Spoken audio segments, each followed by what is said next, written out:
Welcome to Burn the Ship, the podcast that helps entrepreneurs go all in on their business, and we introduce them to professionals that can help them to do so. Today, we have a very special guest. Kamilah, how you doing today? I'm well. How are you? I'm doing pretty good. Please introduce yourself and the name of your business. My name is Kamilah Jones. My company is called Touch Wellness. It's a mental health therapy practice. Awesome. We so look forward to learning more about your practice. But before that, we want to learn a little bit more about yourself.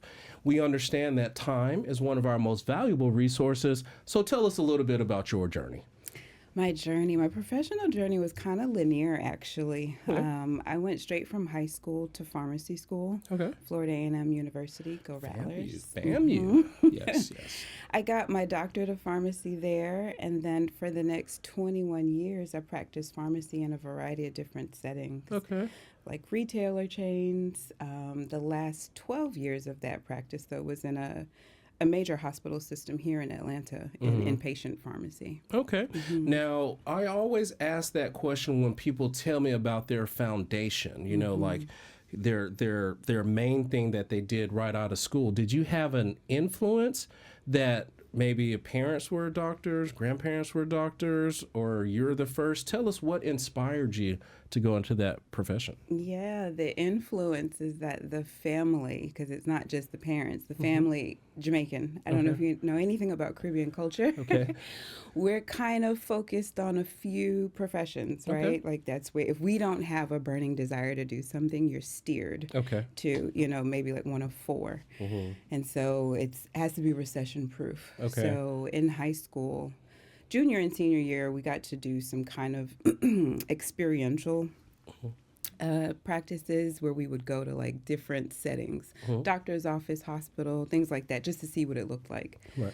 I knew it wasn't going to be direct patient care. I know I didn't have the bandwidth to be an attorney, to read all those books. Engineering wasn't really pushed. Accounting and, finance, that wasn't my zhuzh. So I was like, okay, somewhere in healthcare. My stepdad comes home one day and says, hey, I sold a pharmacist's car and she makes $60,000. I was like, boom, that. Okay. Okay. Makes a lot of sense. Yeah, back in the 1900s, that was a good No, 1900s. Don't say it like that again. Goodness gracious.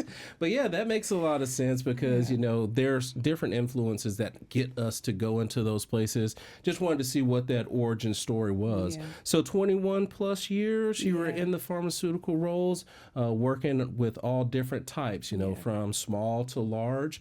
Yeah. What happened after that 21-year run in that big you said a big hospital. Major, yeah. Yes. What was happening towards the end? So towards the end was what was my burnout, right? Like just kind of sick and tired of being sick and tired. Pretty early on, I knew pharmacy wasn't for me. And not that I wasn't good at it, it was just boring to me. No disrespect to all the wonderful pharmacists. It was just really boring. Right. It wasn't speaking to anything that was innately me. We did have small pieces where I would like counsel for education, and that's where I would really like kind of shine and light up. But that was not necessarily few and far in between, but that wasn't the bulk of what, an inpatient clinical pharmacist did. So it was, just kind of what's next. It was really to figure out what was next. So from there, did you just take a break?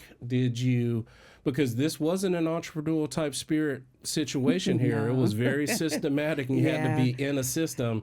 The entrepreneurial pharmacist, that's a whole different conversation. Yeah. So what kind of sparked the entrepreneurial mindset and saying, hey, look, I'm going to try something new?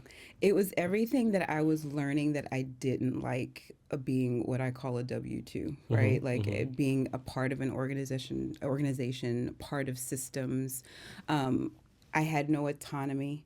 So if you were to look at my track or tenure in pharmacy, I was always moving to places where I had more autonomy, right? Until I could max that out no more, because I didn't want to go into upper management. I didn't want to go into direct, which I was kind of introduced, or let's say invited into those spaces, but I was like, no, I don't want to, So it was feeling really limited, right? Limited in what I could do limited into flexibility and freedom. I would see friends in engineering or in IT, and they could work from home or they could work from abroad. And I was like, I still have to kind of ask permission to go to the bathroom, more or less. You know what I mean?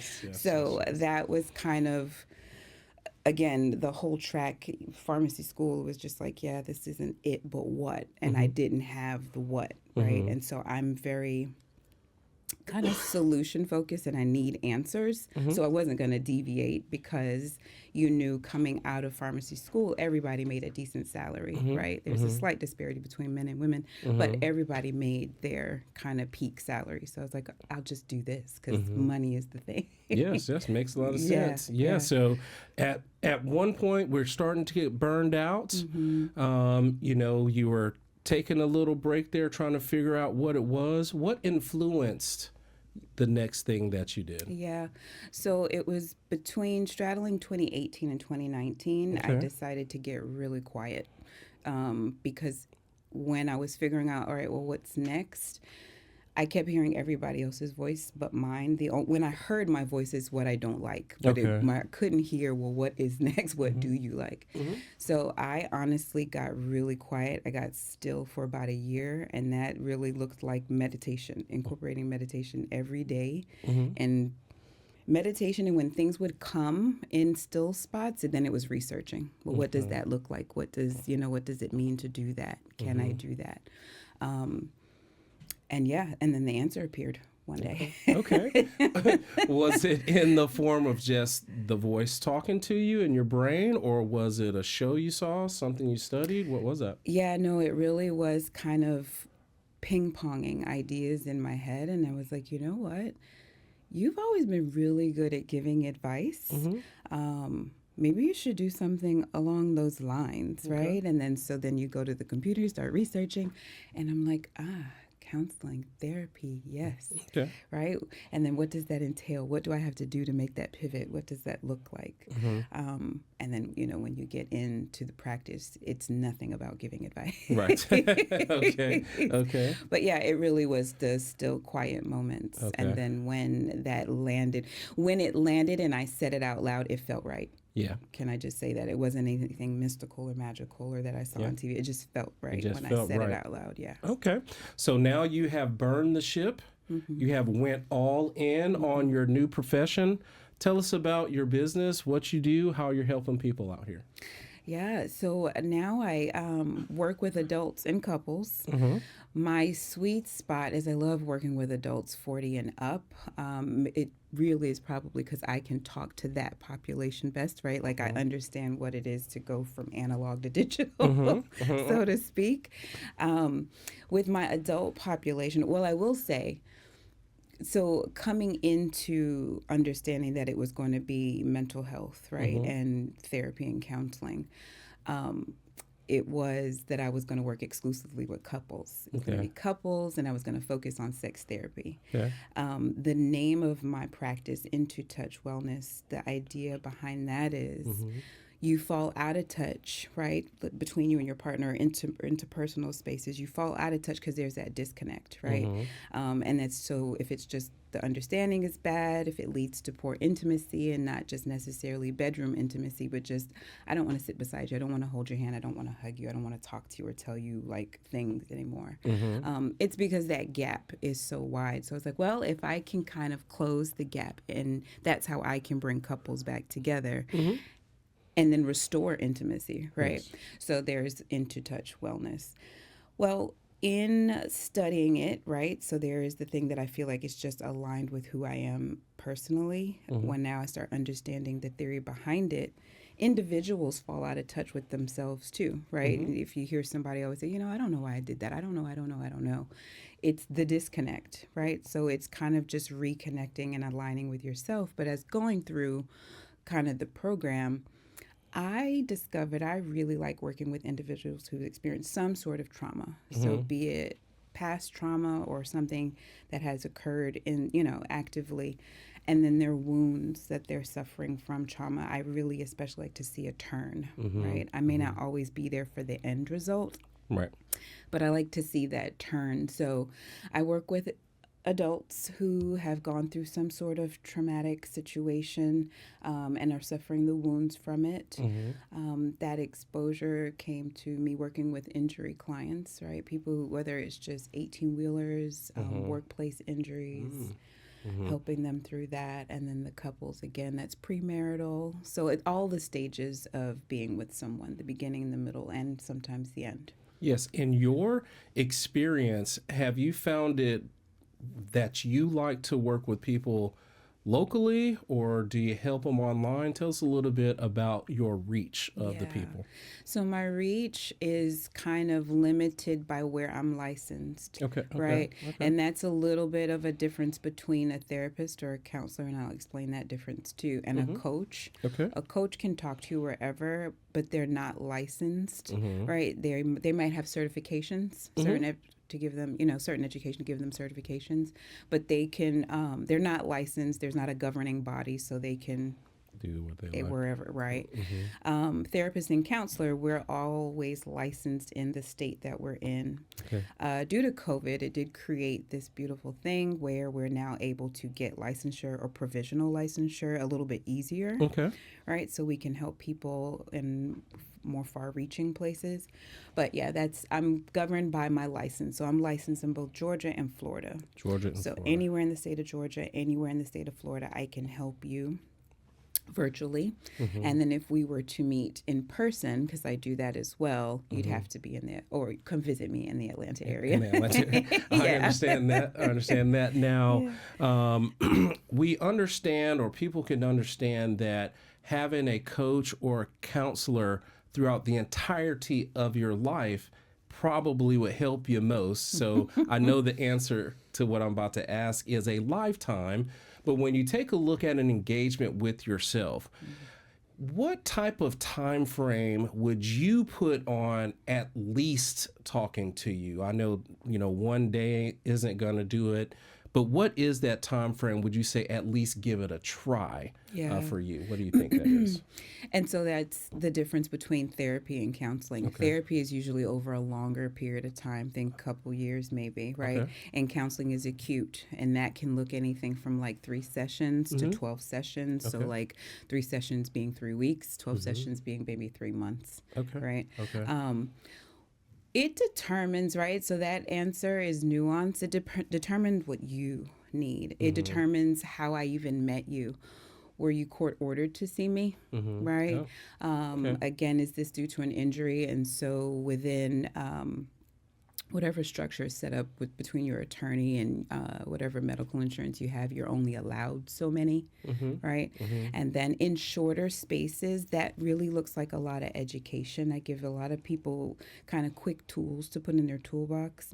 And then therapy is really kind of giving more space to unpack the story. First, to develop a rapport a little bit, unpack the story, me kind of seeing some trends, some stuck cycles, pain spots, and then working through those. So it really does depend. It really does depend. Yeah, so on this one, I can't necessarily put a time frame on it, but I do want to create a pretty picture for the people who are watching. So let's talk about something you mentioned, the turn.